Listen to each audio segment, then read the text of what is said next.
اللهم بارك لنا في رجاء وشعبان ومدين. Jom dengan tazkirah dulu. Bismillahirrahmanirrahim. Assalamualaikum warahmatullahi wabarakatuh. Alhamdulillahirabbil alamin wassalatu wassalamu ala asyrafil anbiya'i wal mursalin wa ala alihi wa sahbihi ajma'in. Wala haula wala quwwata illa billahil aliyyil azim. Wala haula wala quwwata illa billahil aliyyil azim. Rabbi shrah li sadri wa yassir li amri wahlul 'uqdatam min lisani yafqahu qawli. Amma ba'd. Alhamdulillah, segala puji bagi Allah Subhanahu wa taala yang telah mengurniakan kepada kita nikmat Islam, nikmat iman dan nikmat kesihatan sehingga kita diberi peluang untuk berada dalam bulan yang penuh kemuliaan, iaitu bulan Ramadan Al-Mubarak. Hadirin yang dirahmati Allah sekalian, salawat dan salam ke atas junjungan besar Nabi Muhammad sallallahu alaihi wasallam, ahli keluarga baginda dan para sahabat serta seluruh umat Islam yang mengikuti ajaran baginda hingga ke hari kiamat. Hari ini saya ingin menyampaikan tazkirah yang bertajuk Ramadan Madrasah Pembentukan Jiwa Remaja Bertakwa. Tajuk ini sangat bertetapan dengan kita sebagai remaja kerana Ramadan bukan sekadar bulan berpuasa tetapi juga bulan mendidik jiwa, akhlak dan masa depan kita. Hadirin sekalian, perkataan Ramadan berasal daripada bahasa Arab iaitu Ramada yang bermaksud panas yang membakar. Ia membawa maksud membakar dosa-dosa orang yang beriman dengan taubat dan amal soleh. Allah Subhanahu wa taala berfirman dalam surah Al-Baqarah ayat 183. A'udzu billahi minasyaitonir rajim. Ya ayyuhallazina amanu kutiba alaikumus siyamu kama kutiba alal ladzina min qablikum la'allakum tattaqun. Yang bermaksud, wahai orang-orang yang beriman, diwajibkan ke atas kamu berpuasa sebagaimana diwajibkan ke atas orang-orang sebelum kamu supaya kamu bertakwa. Dan Nabi Muhammad sallallahu alaihi wasallam bersabda, "Bunyal Islamu ala khamsin wa shaumu Ramadan." Yang bermaksud, rukun Islam terbahagi kepada 5. Salah satunya ialah berpuasa di bulan Ramadan. Nak dijadikan cerita di sini, berpuasa ialah satu perkara yang wajib bagi orang-orang yang beriman kerana tujuan utama puasa ialah takwa.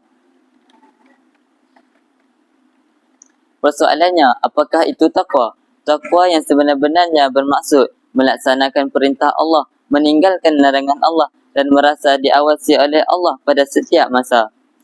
Puasa melatih kita jujur walaupun tiada orang yang melihat, menahan diri walaupun mampu membuat maksiat dan mengutamakan Allah daripada hawa nafsu. Inilah latihan takwa yang sebenar-benarnya.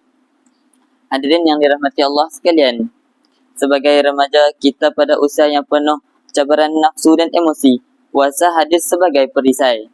Rasulullah sallallahu alaihi wasallam bersabda, "Wahai para pemuda, sesiapa yang mampu berkahwin, maka berkahwinlah. Dan sesiapa yang tidak mampu, maka berpuasalah kerana puasa itu perisai baginya." Hadis riwayat Bukhari dan Muslim. Puasa melatih kita supaya kita menundukkan pandangan, menjaga lidah daripada kata-kata yang kesat, mengawal emosi ketika marah dan menjaga pergaulan dan adab. Jika kita boleh menahan diri daripada makan dan minum yang halal, mengapa menahan diri daripada perkara yang haram? Puasa yang sebenar-benarnya bukan hanya puasa perut, tetapi juga puasa mata daripada melihat perkara yang tidak elok, puasa telinga daripada melihat perkara yang tidak sopan, puasa lidah daripada mengeluarkan kata-kata yang kesat, dan puasa hati supaya tidak menyimpan rasa dendam terhadap orang lain.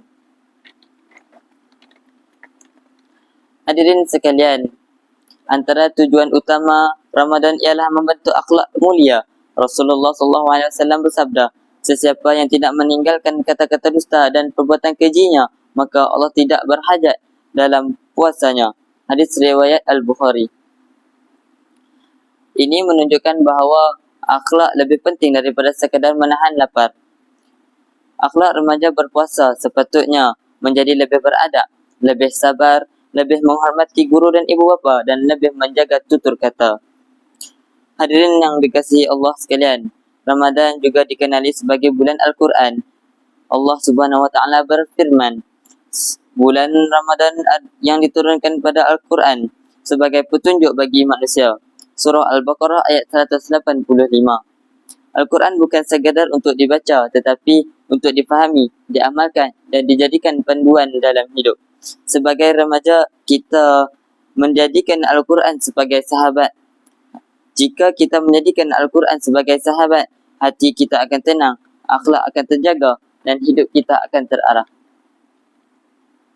Walaupun hanya satu halaman sehari, ia lebih baik daripada tidak langsung membuka Al-Quran dan membacanya. Hadirin yang dirahmati Allah sekalian, Rasulullah SAW bersabda, sesiapa yang berpuasa Ramadan dengan penuh iman dan mengharapkan pahala darinya, maka diampunkan dosa-dosanya yang telah lalu. Tiada manusia yang bebas daripada dosa, termasuk remaja. Tetapi sebaik-baik orang berdosa ialah orang yang bertaubat. Ramadan mengajar kita supaya menyesal atas kesilapan, memohon ampun kepada Allah dan berazam untuk berubah. Hadirin sekalian, Ramadan berakhir tetapi solat masih dijaga, akhlak masih baik dan Al-Quran masih dibaca. Maka itulah Ramadan berjaya mendidik kita. Tetapi jika Ramadan berlalu tanpa perubahan, maka kita perlu muhasabah diri dan perlu berubah pada Ramadan yang akan datang. Hadirin yang dirahmati Allah sekalian, Ramadan bukan sekadar bulan ibadah, tetapi bulan pembentukan diri. Ia adalah madrasah yang mendidik kita menjadi remaja yang beriman, remaja yang berakhlak dan remaja yang bertakwa. Marilah kita sama-sama manfaatkan Ramadan ini sebaik mungkin kerana kita tidak pasti sama ada kita akan bertemu Ramadan yang seterusnya ataupun tidak. Akhir kata, marilah kita sama-sama berdoa agar Allah menerima segala amal ibadah kita dan menjadikan kita hamba-hambanya yang bertakwa. Sekian daripada saya. Wallahu a'lam. Wassalamualaikum warahmatullahi wabarakatuh.